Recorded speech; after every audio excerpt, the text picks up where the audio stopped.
E aí, pessoal? Beleza? Preparados para mais um mergulho profundo aqui com a gente. A gente vai se aprofundar num assunto que tá cada vez mais, digamos, presente, né? O custo humano, das ondas de calor. Pois é. Todo mundo reclama do calor, né? Principalmente a gente aqui no Rio. Mas a verdade é que a onda de calor vai muito além de um diazinho do sol forte na praia, né? É um sinal de alerta. As mudanças climáticas batendo na nossa porta. Sem dúvida. E para a gente entender melhor essa questão, a gente mergulhou no editorial do Henrique Cortez, lá no Ecodebate, que faz um panorama bem preocupante, na real, né? Do impacto das ondas de calor na sociedade, na vida das pessoas. E o que me chamou a atenção no editorial do Cortez foi justamente essa necessidade da ação conjunta, né? Governos, empresas, a sociedade civil. Não adianta só reclamar do calor, né? A gente tem que se unir para achar soluções eficazes, criar um futuro mais sustentável, né? Isso aí. Mas antes de falar de soluções, acho que é importante a gente entender o problema fundo, né? Quais são os impactos reais das ondas de calor na vida das pessoas?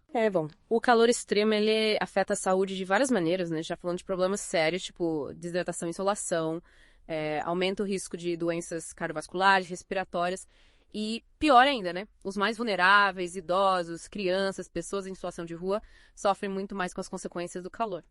De partir o coração pensar que tem gente que não tem nem como se proteger do calor, né? Sem água, sem sombra, sem um lugar fresco para descansar. Pois é. E quando a gente pensa no impacto na saúde, né, não podemos esquecer dos trabalhadores que se expõem ao calor intenso diariamente, né? Os agricultores, trabalhadores da construção civil, os garis, os entregadores, né? Realmente. Essas pessoas enfrentam um risco enorme, né? De sofrer com exaustão, insolação, até um golpe de calor que pode ser fatal. E além do risco à saúde, a gente tem que lembrar que o calor extremo também afeta a produtividade, né? Sem dúvida. Imagina você tentar se concentrar no trabalho com calor insuportável. É quase impossível. E essa queda na produtividade impacta diretamente a economia, né? Principalmente setores como a agricultura, que são tão importantes para o nosso país. E além da produtividade, né, tem a questão da saúde mental também, né? O calor constante, o estresse, irritação. Sem falar que piora, né? Quadros de ansiedade, depressão, vira um ciclo vicioso. Nossa, realmente a gente vê que o problema é muito maior do que parece, né?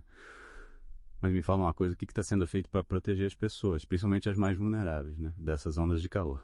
Olha, algumas medidas já estão sendo tomadas, né? A gente vê iniciativas tipo distribuição de água, criação de pontos de apoio com sombra, até a flexibilização do horário de trabalho em dias mais quentes, né? Mas ainda falta muito. E quais seriam as soluções mais eficazes? O que precisa ser feito para mudar esse cenário de verdade? Eu acho que o ponto de partida é a conscientização, né? As pessoas precisam entender a gravidade do problema, a urgência de agir, aí entra a educação, a comunicação, né? Verdade. A gente deve levar essa discussão para todo mundo, né? Escolas, redes sociais, tudo. Mas além da conscientização, o que mais a gente pode fazer? Bom, tem várias medidas que podem ser adotadas, né?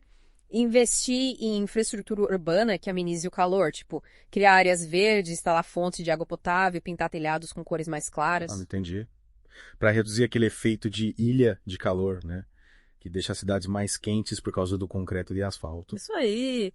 E além dessas medidas, né, a gente precisa investir em tecnologias de refrigeração mais eficientes, mais acessíveis, né? Imagina, todo mundo com ar-condicionado que não custe caro, que seja sustentável. Seria ótimo, né? Mas, falando em sustentabilidade, a gente tem que lembrar que a raiz do problema é o aquecimento global, né? Se a gente não combater a emissão de gás de efeito estufa, as ondas de calor vão continuar se intensificando. Com certeza. Aí entram as políticas públicas, né? Incentivar as energias renováveis, reduzir o desmatamento, adotar práticas mais sustentáveis na indústria, no transporte. E o que a gente, como indivíduos, né, pode fazer para contribuir? Não adianta só esperar o governo resolver tudo, né? Claro que não. Cada um pode fazer sua parte. Pequenas atitudes, tipo economizar água e energia, usar menos o carro, consumir produtos locais, evitar o desperdício. Tudo isso faz diferença. E a gente também pode se engajar em movimentos sociais, né? Que pressionem por políticas públicas mais eficazes para combater as mudanças climáticas. Exatamente, a gente precisa se unir, se mobilizar, cobrar ações concretas dos nossos líderes. O futuro do planeta está em jogo, a gente não pode ficar parado esperando o pior acontecer. E a gente precisa ter em mente, né, que essa luta contra as mudanças climáticas, ela é uma maratona, não é uma corrida de 100 metros, né? A gente precisa ter fôlego para continuar pressionando, cobrando ações, buscando soluções, né? É isso aí. E é aí que a gente precisa se inspirar em outros movimentos sociais, né? Que conseguiram grandes vitórias ao longo da história. O movimento feminista, o movimento pelos direitos civis, o movimento LGBTQIA+, All Planets, né? Eles enfrentaram desafios enormes, mas nunca desistiram, né? de lutar por um futuro mais justo, mais igualitário. Verdade. Esses movimentos mostram que a mudança é possível. A gente consegue transformar a realidade, né? Se a gente tiver união, persistência e principalmente esperança. E falando em esperança, né? O que me chamou a atenção no editorial do Cortez foi a ênfase que ele dá na necessidade de resgatar a solidariedade, né? A compaixão, cuidado com o próximo. Em tempos de individualismo, né, é muito importante a gente lembrar que a gente precisa um do outro, né, para construir um futuro mais sustentável, mais humano. Total. A gente não pode cair nessa, né, da cada um por si. Essa crise climática, ela só vai ser superada se a gente agir junto, se a gente entender que o bem-estar de todo mundo está interligado. E essa interligação, né, essa interdependência entre todos os seres vivos é algo que a gente esquece. A gente se coloca como se fosse separado da natureza, mas na verdade a gente faz parte dela. A gente esquece que respira o mesmo ar, né, bebe a mesma água. Depende dos mesmos recursos para sobreviver. Exato. E as ondas de calor, né? Com todo esse impacto negativo, elas são um lembrete da nossa fragilidade, né? Da nossa conexão com a natureza. Da necessidade de voltar a ter respeito pela vida, né?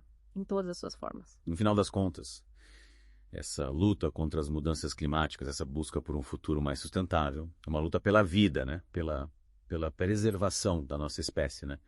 Para garantir um futuro digno para as próximas gerações. É isso aí. E a gente precisa encarar essa luta com seriedade, com a consciência da urgência do momento, mas sem perder a esperança, né? Sem deixar o medo paralisar a gente. É ter a coragem de agir, de buscar soluções, de construir um futuro melhor. A gente é capaz de superar esse desafio, né?